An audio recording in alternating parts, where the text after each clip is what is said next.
नमस्कार दोस्तों, स्वागत है आप सभी का हमारे चैनल द गीता ज्ञान पर। दोस्तों, अगर आप अपनी लाइफ में कुछ नया सीखना चाहते हैं तो चैनल को सब्सक्राइब अवश्य कीजिएगा। हे दुर्गा माता, आपसे हाथ जोड़कर निवेदन है कि आपके इस वीडियो को जो भी लाइक और चैनल को सब्सक्राइब करे उसके जीवन में कभी दुख दर्द मत आने देना। दोस्तों, नवरात्रि में किसी भी दिन चुपचाप माँ दुर्गा का नाम लेते हुए गाय माता को खिला देना, ये एक चीज फिर देखना कैसे माँ दुर्गा आपकी सभी समस्याओं का संपूर्ण रूप से अंत कर देती है। दोस्तों, नवरात्रि का पावन पर्व शुरू हो चुका है। ऐसे में हर कोई माँ दुर्गा की कृपा पाना चाहता है, पर आज के इस समय में कई ऐसे लोग हैं जो अपनी समस्याओं से परेशान हैं पर उनका निवारण नहीं जानते। इसलिए आज हम आपको गुरु जी द्वारा बताए गए गाय माता से जुड़े एक ऐसे असरदार उपाय के बारे में बताने जा रहे हैं जिसको अगर आप इस शारदीय नवरात्रि में किसी भी समय कर लेते हैं तो माँ दुर्गा आपसे खुश हो जाएगी और आपकी किस्मत चमक जाएगी और आपके घर से तुरंत ही हर प्रकार की गरीबी और हर प्रकार की समस्याओं का नाश हो जाएगा।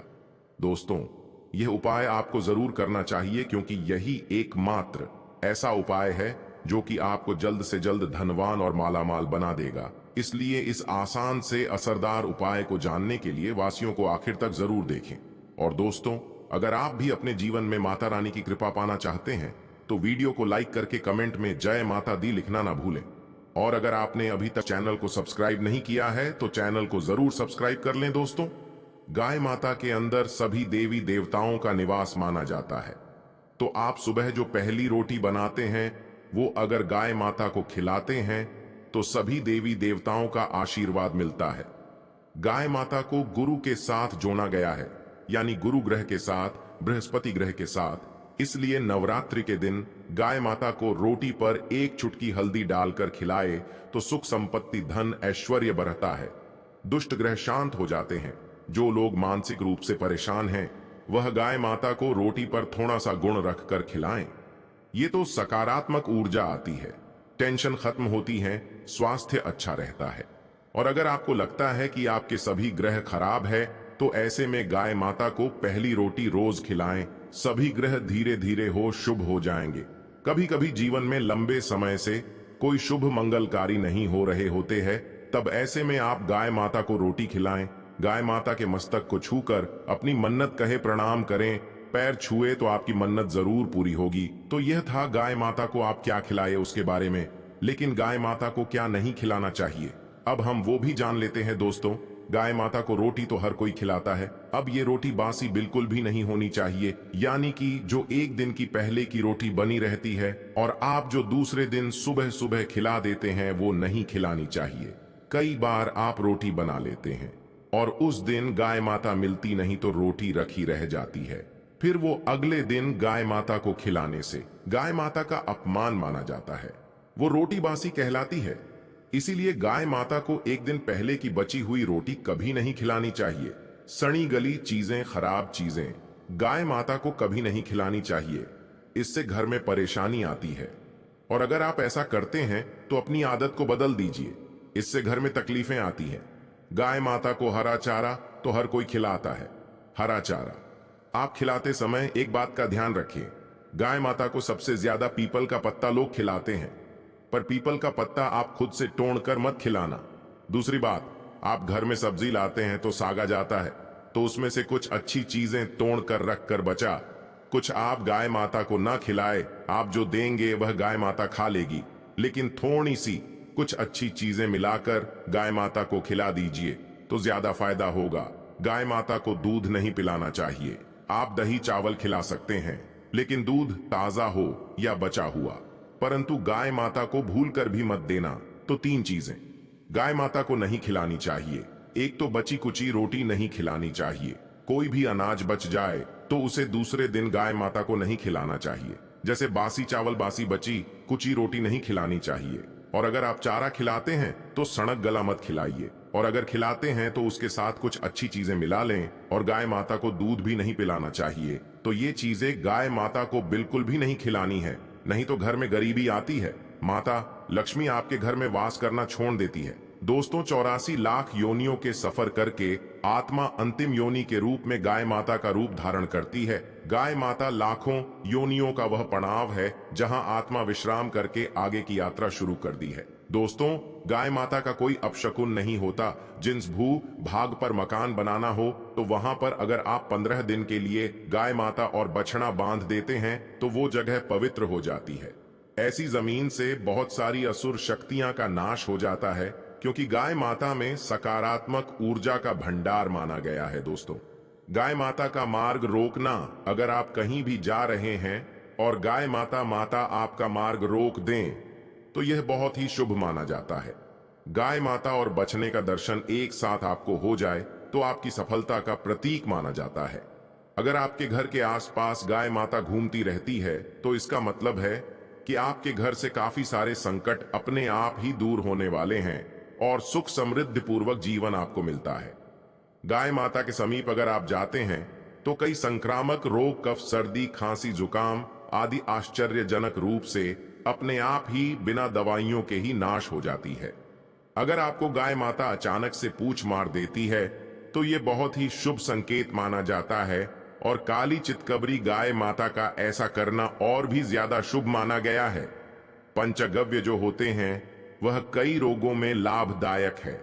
पंचगव्य क्या होते हैं? गाय माता के दूध, दही, घी, मूत्र और गोबर, इन सभी को शरीर की रोग निरोधक क्षमता को बढ़ाकर रोगों को दूर करने वाला माना गया है। ऐसा कोई रोग नहीं है जिसका इलाज पंचगव्य से नहीं किया जा सकता। दोस्तों, आज के समय में लोग गाय माता की पूजा करने के बजाय, उनका सही उपयोग करने के बजाय उनको काट कर मारकर खाना ज्यादा पसंद करते हैं। शायद ये सुनकर आपको बुरा तो जरूर लगेगा, पर यह सच है। और गाय माता को रोटी देने से न केवल सुख समृद्धि की प्राप्ति होती है बल्कि बरकत होने लगती है। अगर आप गाय माता को पाल सके तो अच्छी बात है, लेकिन आज के मॉडल युग में जहां लोगों को शायद खुद के घर में रहने की जगह नहीं है, ऐसे में गाय माता को रखना थोड़ा कठिन और महंगा हो सकता है। ऐसे में आप गाय माता को रोटी तो दे ही सकते हैं। कम से कम रोटी देकर आप सुख समृद्धि को प्राप्त कर सकते हैं। आपके घर में बरकत होने लगती है। हमारे बुजुर्ग हमेशा कहते आए हैं कि गाय माता को रोटी खिलाना चाहिए, लेकिन समय के चलते गाय माता की सेवा हर कोई नहीं कर पाता। कम से कम रोटी तो आप खिला ही सकते हैं। अगर रोटी भी नहीं खिला सकते तो जैसे काफी सारे जो हमारे भाई बहन विदेशों में रहते हैं तो उनको गाय माता नहीं मिलती है, वह पूछते हैं कि हम कैसे गौ सेवा करें। आप ऐसा कर सकते हैं। आप गाय माता के नाम के पैसे निकालते जाए और फिर आप चाहे तो कभी इंडिया आए तो आप गौशाला में दान दे दें, या फिर आप चाहे तो वहीं पर किसी गरीब को गाय माता के नाम की रोटियां खिलाए, या फिर किसी भी अनाथ आश्रम में चले जाएंगे, किसी वृद्धाश्रम में चले जाएं, किसी भी दूसरे सफेद पशु को आप भोजन कराएं। यह भी आपके लिए बहुत ही अच्छा होने वाला है। कम से कम रोटी जरूर खिलाएं। दोस्तों, हमारे देश में कई जगह देखा गया है और कई लोगों का प्रश्न आता है कि हम झूठी रोटी गाय माता को देते हैं, क्या ये सही है या गलत है? हम झूठा खाना, बचा हुआ खाना गाय माता को खिलाते हैं, यानी कि जो बच जाता है वो गाय माता के हवाले कर दिया जाता है। तो आपको बता दे दोस्तों, रामायण काल में गाय माता को एक श्राप मिला था, उसी वजह से आज उनके साथ ऐसा हो रहा है। उसी श्राप की वजह से गौ माता में देवी देवताओं का वास होने के बाद भी उनको झूठा खाना पड़ता है। यहां तक कि गाय माता पॉलीथीन भी खाती है। हालांकि यह किसी भी लिहाज से सही नहीं है। आपको बता दें, वाल्मीकि रामायण में सीता द्वारा पिंडदान देकर दशरथ की आत्मा को मोक्ष मिलने का संदर्भ आता है। जो लोग जानते होंगे वो जानते हैं कि वनवास के दौरान भगवान राम, लक्ष्मण और सीता मां पितृपक्ष के दौरान श्राद्ध करने के लिए गया धाम पहुंचे। वहां श्राद्ध कर्म करने के लिए जरूरी सामग्री जुटाने राम और लक्ष्मण तो चले गए और सामान लेकर नहीं आए। इधर दोपहर हो गई, पिंडदान का समय निकलता जा रहा था। सीता मां घबराने लगी। तभी दशरथ की आत्मा ने पिंडदान की मांग कर दी। अब गया जी के आगे फाल्गुनी नदी पर अकेली सीता जी मुश्किल में पड़ गई। उन्होंने फाल्गुनी के साथ वट वृक्ष, केतकी के फूल और गाय माता को साक्षी मानकर बालू का पिंड बनाया और स्वर्गीय राजा दशरथ अपने ससुर के नियमित पिंडदान कर दिया। थोड़ी देर में जब भगवान राम और लक्ष्मण लौटे तो उन्होंने कहा कि समय निकल जाने के कारण मैंने पिंडदान कर दिया। बिना सामग्री के पिंडदान कैसे हो सकता है? इसीलिए राम जी ने सीता मां से इसका प्रमाण मांगा। तब सीता मां ने कहा कि जो फाल्गुन नदी के रेत है, केतकी के फूल हैं, गाय माता और वटवृक्ष है, जो मेरे द्वारा किए गए श्राद्ध कर्म की गवाही दे सकते हैं। इतने में फाल्गुनी नदी, गाय माता और केतकी के फूल तीनों इस बात को मुकर गए और उन्होंने कहा, सीता मां झूठ बोल रही है, सिर्फ वटवृक्ष ने सही बात कही। तब सीता जी ने दशरथ का ध्यान करते हुए उनसे ही गवाही देने की प्रार्थना करी। दशरथ जी ने सीता मां की प्रार्थना को स्वीकार करके घोषणा की थी, एंड वक्त पर सीता ने मुझे पिंडदान कर दिया। इस पर राम आश्वस्त हुए, लेकिन तीनों गवाहों द्वारा झूठ बोलने पर सीता जी उनसे क्रोधित हो गई और उन्हें श्राप दिया और फाल्गुन नदी से कहा कि जा, तेरा नाम सिर्फ नदी रहेगा, लेकिन तुझ में पानी कभी नहीं रहेगा। इस कारण आप भी जानते होंगे। जो लोग जानते हैं, फाल्गुन नदी आज भी गया में सूखी ही रहती है। गाय माता को श्राप दिया कि तू पूजा होकर भी लोगों का झूठा खाएगी, और केतकी के फूल को श्राप दिया कि तुझे पूजा में कभी नहीं चढ़ाया जाएगा। वट वृक्ष को सीधा मां ने आशीर्वाद दिया कि उसे लंबी आयु की प्राप्ति होगी और दूसरों को छाया प्रदान करेगा, तथा पतिव्रता स्त्री तेरा स्मरण करके अपने पति की दीर्घायु की कामना करेंगी। यही कारण है गाय माता को आज भी झूठा खाना पड़ता है। केतकी के फूल को पूजा से दूर रखा जाता है। फाल्गुन नदी के तट पर जल नहीं है। सीता कुंड में पानी के अभाव में सिर्फ बालू या रेत में पिंडदान किया जाता है। दोस्तों, शास्त्रों के मुताबिक गाय माता में सारे देवी देवता निवास करते हैं। 33 कोटि देवी देवता और पितरों का निवास होता है।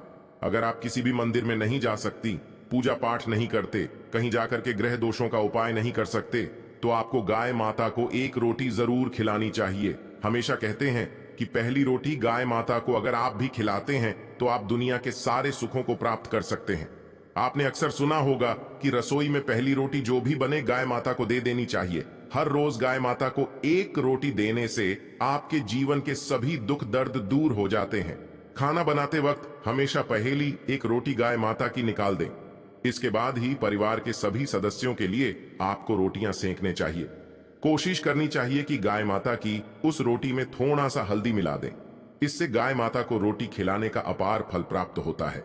अगर गुरुवार का दिन हो तो एक लोई ले सने हुए आटे की लोई बना लें और उसमें हल्दी मिलाकर गाय माता को खिला दें। आपके जीवन में शुभता आती, वैभव आता है, धन संपत्ति तथा शक्ति का वास होता है। आप जो भी हासिल करना चाहते हैं जिंदगी में, तो आप देखेंगे कि आपको मिनटों में हासिल हो जाता है। तो दोस्तों, ये थे गाय माता से जुड़े कुछ उपाय जो आपको इस नवरात्रि में जरूर करने चाहिए। वहीं दोस्तों, मां दुर्गा को लौंग का जोड़ा सबसे प्रिय है और उनकी पूजा में लौंग चढ़ाने का विशेष महत्व माना जाता है। नवरात्रि में लौंग के जोड़े के उपाय बहुत ही असरदार माने जाते हैं। इसलिए आइए आपको बताते हैं इससे जुड़े कुछ खास उपाय। आर्थिक संकट दूर करने के लिए लौंग का उपाय। नवरात्रि में मां दुर्गा को प्रसन्न करने के लिए एक पीले कपड़े में लौंग का एक जोना रखकर उसके साथ 5 इलायची और 5 सुपारी रखकर मां दुर्गा को अर्पित करें। उसके बाद अगले दिन सुबह स्नान करके यह सामग्री कपड़े सहित अपनी तिजोरी में रख दे। ऐसा करने से आपके घर में सुख समृद्धि बढ़ेगी और मां दुर्गा प्रसन्न होकर आपको आर्थिक रूप से संपन्न बनाएगी। नौकरी के लिए काफी दिन से हैं परेशान। अगर आप कई दिनों से नौकरी को लेकर परेशान हैं और काफी मेहनत करने के बाद भी आपको मनचाही नौकरी नहीं मिल पा रही है, तो नवरात्रि में रोजाना लौंग का एक जोना अपने सिर के ऊपर से 7 बार उतारकर मां दुर्गा के चरणों में अर्पित कर दें। ऐसा करने से आपकी नौकरी से संबंधित सभी समस्याएं दूर हो जाएंगी और आपको मनचाही नौकरी मिल जाएगी। राहु केतु के अशुभ प्रभाव को दूर करने के लिए उपाय। नवरात्रि में राहु केतु के अशुभ प्रभाव से मुक्ति पाने के लिए हर रोज लौंग का एक जोना शिवलिंग पर अर्पित करें। ऐसा करने से भगवान शिव की कृपा आप पर होगी और कुंडली से राहु केतु के अशुभ प्रभाव दूर होंगे। रोजाना करें लौंग कपूर का धुआं। नवरात्रि के 9 दिनों में रोजाना लौंग और कपूर का धुआं पूरे घर में रोजाना करने से आपके घर से अशुभ ऊर्जा और नकारात्मकता दूर होती है। रोजाना सुबह 9 दिनों तक इस उपाय को करने से आपके घर से सभी प्रकार की नकारात्मकता कम होती है। दोस्तों, अब हम आपको राशि अनुसार कुछ सरल उपाय बताने जा रहे हैं जिससे आप मां दुर्गा को खुश कर सकते हैं। मान्यता है कि इन सरल उपायों से मां अपने भक्तों पर हमेशा मेहरबान रहती है और जातक के सभी कष्ट दूर करती है। मेष राशि वालों का स्वामी ग्रह मंगल है।